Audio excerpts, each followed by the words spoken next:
이곳에 오셔서 이곳에 앉으소서. 이곳에서 드리는 예배를 받으소서. 주님의 이름만이 오직 주의 이름만 이곳에 있습니다.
명지대학교 배움의교회 새벽 묵상 시간에 오신 여러분을 주님의 이름으로 환영하고 축복합니다. 오늘 성경 본문 말씀 함께 보도록 하겠습니다. 오늘 성경 본문 말씀은 이사야서 64장 5절에서 12절까지의 말씀 새번역 성경으로 함께 보도록 하겠습니다.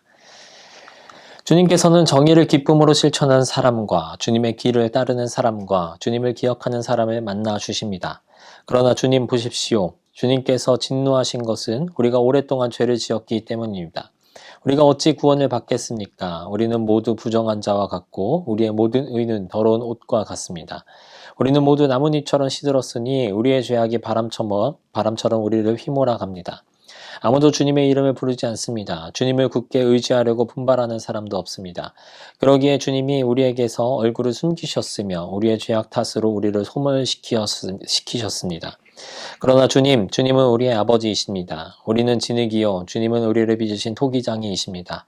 우리 모두가 주님이 손수 지으신 피조물입니다. 주님, 진노를 거두어 주십시오. 우리의 죄악을 영원히 기억하지 말아 주십시오. 주님, 보십시오. 우리는 다 주님의 백성입니다. 주님의 거룩한 성읍들이 광야가 되었습니다. 시온은 광야가 되었고 예루살렘은 황폐해졌습니다. 우리의 조상이 주님을 찬송하던 성전, 우리의 거룩하고 영광스럽던 성전이 불에 탔고 우리에게 즐거움을 주던 곳들이 모두 황폐해졌습니다. 주님, 형편이 이러한데도 주님께서는 그저 가만히 계십니까? 그렇게 잠잠히 계셔서 우리가 극심한 고통을 받도록 하시렵니까? 오늘 우리가 읽은 본문은 이사야서, 우리가 길고 길게 살펴봤었던 이사야서의 끝부분, 그 중에서도 이사야의 중보기도에 해당하는 부분이라고 할 수 있겠습니다. 이사야는 하나님의 징계 중에 자비를 베풀어 달라라고 하는 호소와 더불어서 이방 원수들에 대한 심판을 중심으로 기도하고 있던 그 내용에 이어서, 기도의 내용에 이어서 하나님으로부터 선택받은 민족의 타락을 시인하고 사제의 간구를 중심으로 오늘 기도의 내용을 보여주고 있다라고 하는 것이죠. 우리는 이러한 본문 가운데서 이사야가 보여주는 기도의 태도에 대해서 주목해 보고자 합니다. 우리가 함께 읽은 본문 10절과 11절을 보면 이사야는 현재 이스라엘이 처한 실상을 하나님께 고하고 있습니다. 특히 여기서 이사야가 고하는 것은 두 가지 내용입니다. 하나는 예루살렘을 비롯한 주의 거룩한 성읍들이 광야가 되었습니다 라고 하는 것이고, 다른 하나는 이스라엘 조상들이 주를 찬송하던 거룩하고 아름다운 성전이 불에 탔습니다 라고 하는 내용이다 라고 하는 것이죠. 한마디로 말해서 온 유다 땅이 이방 민족의 침략으로 인해서 황폐해졌다 라고 하는 내용을 하나님께 말씀드리고 있는 것입니다. 그런데 우리가 여기서 주목할 사실은 이사야가 유다의 성읍들과 성전이 파괴된 사실을 하나님께 알려드림에 있어서, 하나님께 고함에 있어서 그것들이 하나님의 것이었다 라고 하는 내용을 강조하고 있다는 것이죠. 즉 그는 파괴된 유다의 성읍들을 가리켜서 주의 거룩한 성읍이라고 부르기도 하고, 성전을 가리켜서는 우리 조상들이 주를 찬송하던 곳이라고 부르고 있다는 것입니다. 말하자면 하나님의 것들이 파괴되고 있습니다 라고 하는 말을 전달하고 있다는 것이죠. 달리 말해서 이사야는 지금 하나님께서 큰 피해를 보셨습니다 라고 하는 말을 전하고 있다는 것입니다. 그러니 그 사실을 간과하지 말고 떨쳐 일어나 하나님의 것들을 파괴한 이방 나라들을 심판하시고 그것들을 다시 회복시켜 주십시오 라고 하는 기도를 올려드리고 있는 이사야의 모습이다 라고 하는 것입니다. 이사야는 지금 당장 이스라엘을 회복시켜 달라고 간구하지 않고 있습니다.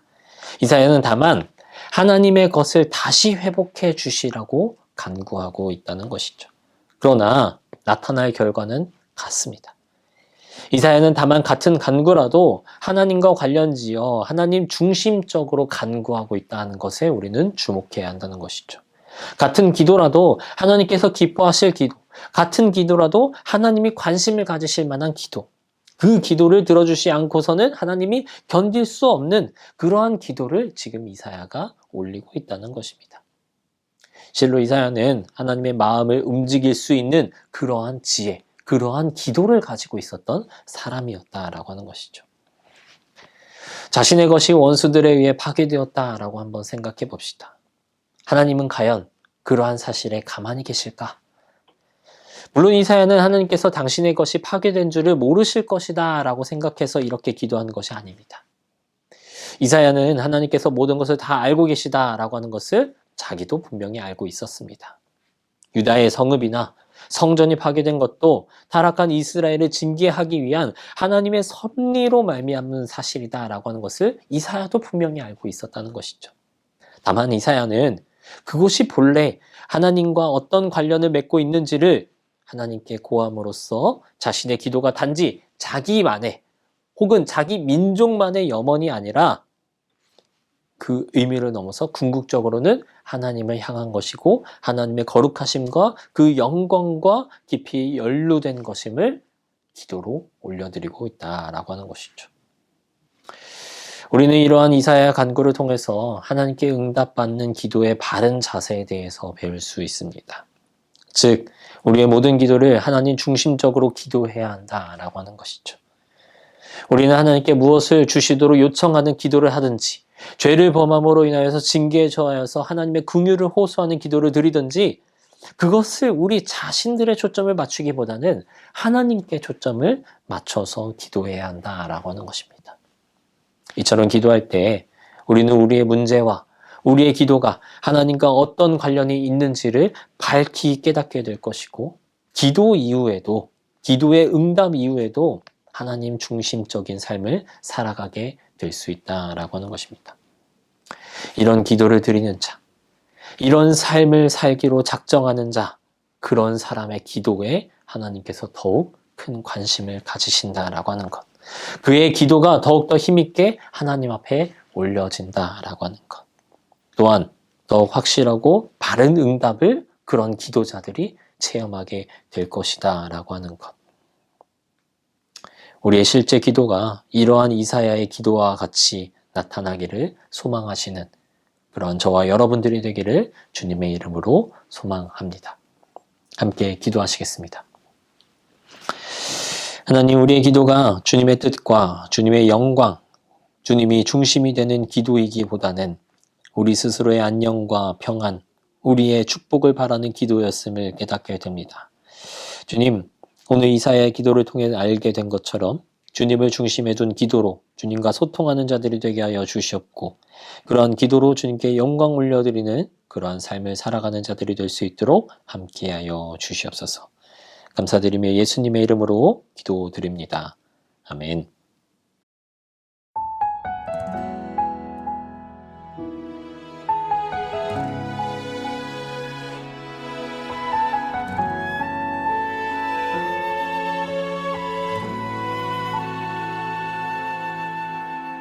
이 세상을 살아가는 동안에 나의 힘을 의지할 수 없으니 기도하고 낙심하지 말 것은 주께서 참 소망이 되심이라. 하나님의 꿈이 나의 비전이 되고 예수님의 성품이 나의 인격이 되고 성령님의 권능이 나의 능력이 되길 원하고 바라고 기도합니다.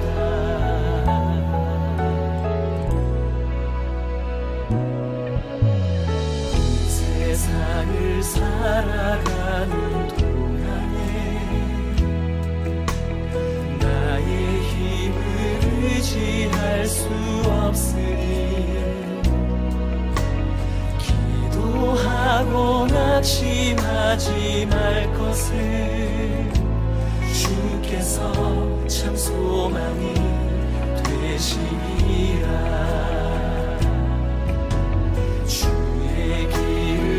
걸어가는 동안에 세상에 거두지할 수 없으니 감사하고 낙심하지 말 것을 주께서 참 기쁨이 되시니라. 하나님의 꿈이 나의 비전이 되고 예수님의 성품이 나의 인격이 되고 성령님의 권능이 나의 능력이 되길 원하고 바라고 기도합니다.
비전이 되고 예수님의 성품이 나의 인격이 되고 성령님의 권능이 나의 능력이 되길 원하고 바라고 기도합니다.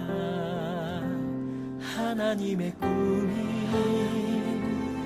나의 비전이 되고 예수님의 성품이 나의 인격이 되고 성령님의 권능이 나의 능력이 되길 원하고 바라고 기도합니다. 원하고 바라고 기도합니다. 원하고 바라고 기도합니다.